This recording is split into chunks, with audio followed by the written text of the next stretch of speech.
esta ley no es solamente no moderniza nada, es preperonista, nos lleva al preperonismo, ya quedó claro.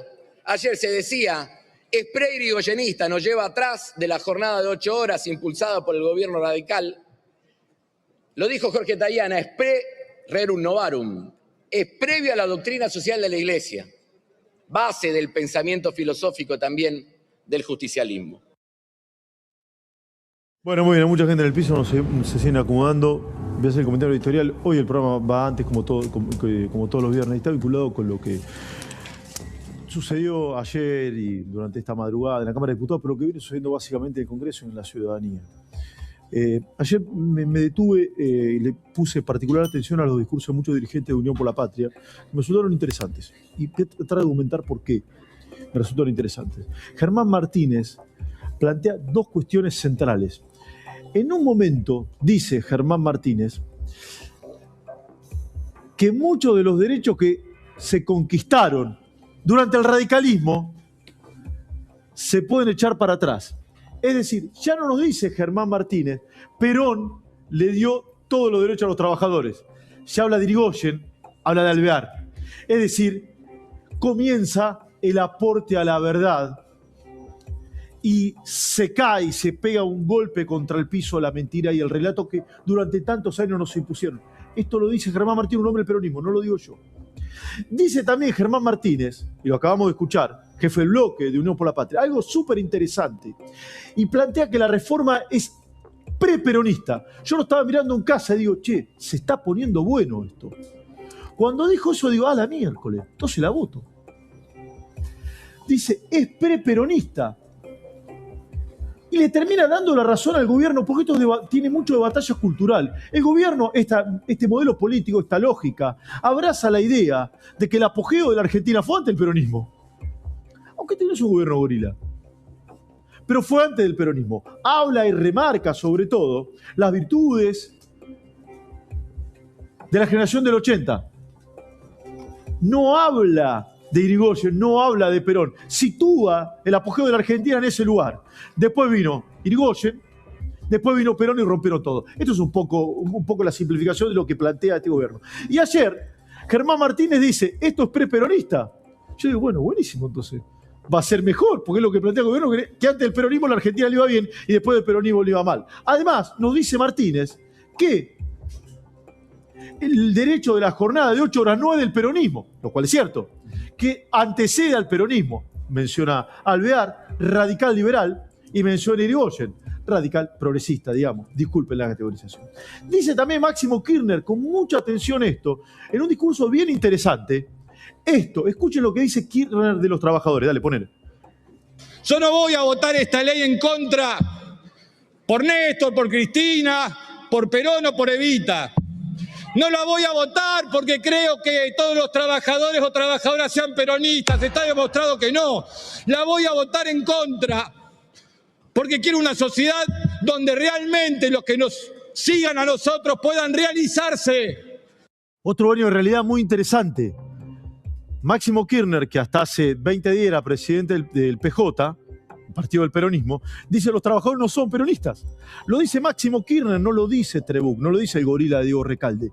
Lo dice Máximo Kirchner. Los trabajadores no son peronistas. Y la verdad, Máximo Kirchner tiene razón, porque la inmensa mayoría de los trabajadores votaron un modelo distinto. Es decir, Máximo Kirchner está en lo cierto. La inmensa mayoría de los trabajadores no son peronistas. Y hay otra cosa bastante interesante, que ayer diputados peronistas votaron la reforma laboral. La semana pasada, senadores peronistas votaron la reforma laboral. Y hay una cuestión bastante interesante en todo esto, que es el anacronismo que abraza la ex ministra de Trabajo, Kelly Olmos, que nos había sugerido comenzar el combate con la inflación después del Mundial, para no distraernos, cuando hace esta oda en blanco y negro en plena Cámara de Diputados. Míralo. Oligarca caballero prototipo del negrero, que explotaste al obrero sin tenerle compasión. Ha sonado la campana anunciando un nuevo día para el pueblo que veía en Perón su salvación. ¡Perón! ¡Perón! Bien interesante esto, porque el gobierno dice, che, sigan con esto, porque Perón hoy es un quemo. Perón hoy no tracciona votos. Los propios dirigentes del peronismo ocultan a Perón. Hay un tal Axel Kicillof, yo no sé si tenés el corte, que en 2023 dijo, che, hay que cambiar la musiquita. ¿Lo tenés? Máximo Kirchner, perdón, Axel Kicillof en su campaña, Sergio Massa en su campaña, no hablaron de Perón, no hablaron de Evita, no cantaron la marcha, no pusieron ni siquiera el logo. ¿Por qué? Porque hoy la figura de Perón es piantavotos. Si no lo harían. Y esta señora que abraza el anacronismo reivindica esa figura que hoy no tracciona votos. Que no tracciona votos ni siquiera para quienes están adentro de la estructura del peronismo, muchos de los cuales votaron la reforma laboral. El quiebre de época es total, abrumador, contundente, demoledor y nítido. El interrogante es si el quiebre de época nos lleva a un mejor lugar o no. Este es el interrogante y el tránsito tortuoso, complejo, que hoy lleva a la Argentina. Que para hacer una reforma laboral necesitabas la estructura partidaria más grande de la Argentina, que necesitabas tener sindicalistas, que necesitabas tener jueces amigos, que necesitabas tener la corte de lado, que necesitabas tener el mejor diálogo político. Este gobierno, que no viene de la política, pero que algo se ve que aprendió, impuso una reforma laboral, consensó una reforma laboral, incluso con sectores de la CGT, y en extraordinarias se votó y se aprobó. Sé que falta el trámite del Senado. Es decir, no solamente se cae, hay un cambio de época, sino que se cae la lógica del análisis político tradicional, que para hacer los grandes cambios, las grandes reformas en Argentina, se necesitan estructuras gigantescas. Hoy La Libertad Avanza es el partido de mayoría o la primera mayoría en diputados, pero no tiene una estructura hegemónica a nivel país, pero sí tiene un liderazgo fuerte, como muchas veces lo tiene el peronismo, lo tuvo el peronismo. Por eso muchos sectores del peronismo, y muchos dirigentes te lo dicen con el micrófono apagado, envidian el liderazgo de Milei. Después no le gusta el rumbo económico, no le gustan los pelos, la hermana, la campera, no sé cuántas cosas, los pantalones, no sé. Muchas de esas cosas no le gustan. ¿Viste? La verdad que está bárbaro. Ahora dicen, che, al final este tipo era un líder. Y nosotros no los vimos. Lo que el peronismo no vio tampoco es que la sociedad cambió y que la sigue interpretando con los ojos del 45, si no preguntale a Kelly Olmos, que habla de Perón cuando ni siquiera los candidatos del peronismo lo nombran, porque saben que si lo nombran pierden votos, por un montón de razones. Pero básicamente por una central y medular, que Perón atrasa, porque es el pasado. Y la inmensa mayoría de los votantes quiere abrazar el futuro, la esperanza, una ilusión, algo distinto, algo diferente, porque la Argentina viene de fracasos en fracasos. Y sin duda, que el peronismo, sectores del peronismo, hayan votado una reforma laboral, constituye una modificación en el criterio de la observación de la política más importante probablemente de las últimas 4 décadas. Fíjense que hoy no hay ningún dirigente central del peronismo reivindicando lo que hizo Kelly Olmos. No hay. Kicillof no entona la marcha porque sabe que si la entona atrasa aún más que parte de su pensamiento. Y Kicillof aspira a gobernar la Argentina. Vos dirás, ¿tiene los votos? Bueno, no sé, dudo. Hoy dudo. En un año y medio puede pasar cualquier cosa. Y si quiere gobernar la Argentina, no puede reivindicar a Perón. Esto es lo súper interesante que se está presentando hoy en la Argentina con otro aditamento que quiero marcar. Si me querés interrumpir con algún video, lo haces. Fíjense que un dirigente común de la política, o un presidente tradicional, en un momento de bonanza, este gobierno viene a ganar las elecciones, la economía presenta un panorama complejo, claro que sí, hay una situación social delicada, claro que sí, hay gente que no llega a fin de mes, sí, claro que sí, pero este gobierno viene a ganar las elecciones. Y este año no se vota. Hoy el dólar creo que bajó los 1.400 pesos, la inflación mayorista anteayer dio 1.7, ahora voy a hablar con Toña Aracre de todo esto. Estamos en la panacea ni cerca. Pero probablemente un asesor político o un analista clásico le recomiende a un presidente tradicional, che, no hagas una de más ahora, que vas tranquilo, seguí tranquilo, no fuerces nada, hacé la plancha. Este tipo, Milei, no solamente no la hace, sino que sigue acelerando con un enorme riesgo. Y este es un gobierno que toma riesgos y afronta desafíos, porque lo que se aprobó ayer en el Diputados, que va a tener la sanción que le falta el viernes próximo en el Senado, con la eliminación del artículo 44, para Milei también es un verdadero desafío. ¿Por qué? Porque la ciudadanía va a empezar a decir, che, ya tenemos reforma laboral y yo no conseguí trabajo. Porque eso va a pasar también, porque no es mágico esto. Y mucha gente no va a conseguir trabajo después de la sanción. Y probablemente un sector de la ciudadanía le diga al presidente, pero ¿cómo? Usted me dijo que necesitamos la reforma laboral y yo sigo sin conseguir laburo. Es decir, Milei sigue asumiendo riesgos. Porque podría haber dejado la ley laboral como hasta ahora y no afrontaba el nuevo desafío, la nueva exigencia de la ciudadanía. Porque ahora, cuando ya ha pasado más de la mitad de su mandato, la ciudadanía se transforma más difuso la imagen del pasado y se acerca mucho más a la responsabilidad del presente. Es decir, este es un gobierno que por primera vez en la historia de la democracia recuperada, a mi modo de ver, asume riesgos como nunca ninguno antes lo hizo. Y la comparación con Macri no es antojadiza. No es antojadiza. Hay un cambio de época, hay un cambio de era y de agenda que antes no lo había, pero también hay un liderazgo infinitamente más fuerte que en aquel momento. Algunos hablan de coraje, otros hablan de no leer las encuestas, unos hablan de coraje, los otros hablan de no medir las consecuencias. Noten una cuestión bastante interesante también. El domingo próximo, el presidente de la Nación va a abrir las sesiones ordinarias en el Congreso, en la Asamblea. Este es intuitivo, esto, juro no tengo un dato, es intuitivo. Le voy a preguntar a Facu Chávez, a Francisco Juven, a Mariel Lenarda, que siempre tienen muy buena información. Intuyo y calculo que en su discurso de apertura va a anunciar reformas. Y va a decir, este año iba a mandar, no es dato, es intuitivo, voy a mandar esto y esto.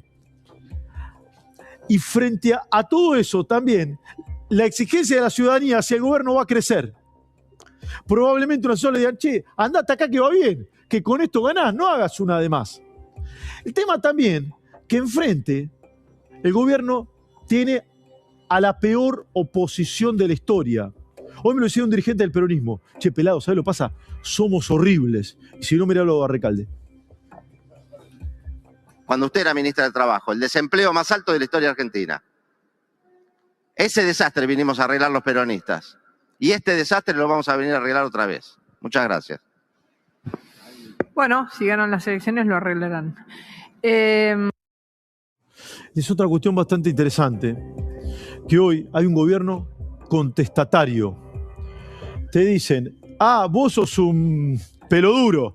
Y vos sos un flor de hijo de... Es un gobierno que por primera vez al peronismo le canta Quiero vale 4 permanentemente. Y en ese Quiero vale 4 el peronismo no sabe dónde salir. Perdón, no voy a hablar más del peronismo, del kirchnerismo, porque parte del peronismo acompañó la reforma laboral, acompañó la baja de imputabilidad, y es altamente probable que acompañe, si es que va al Congreso en ordinarias, reforma del Código Penal y, ¿por qué no?, una reforma tributaria. Es altamente probable. ¿Por qué? Porque hoy el gobierno tiene gobernadores peronistas aliados, por lo menos 3/4. Claro, la mayoría son fluctuantes.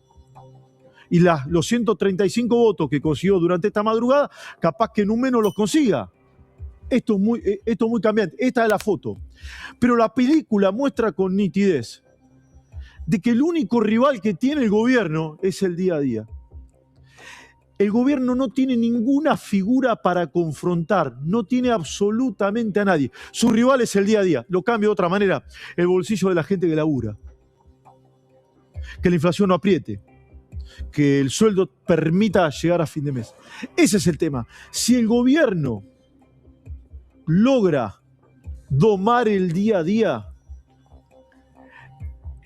el peronismo va a tener que buscar figuras en cualquier otro lugar o aspirar a que este gobierno no termine, lo cual hoy parece mucho más que una utopía. Por eso hay voces y sectores que tienen sueños húmedos como la de esta diputada.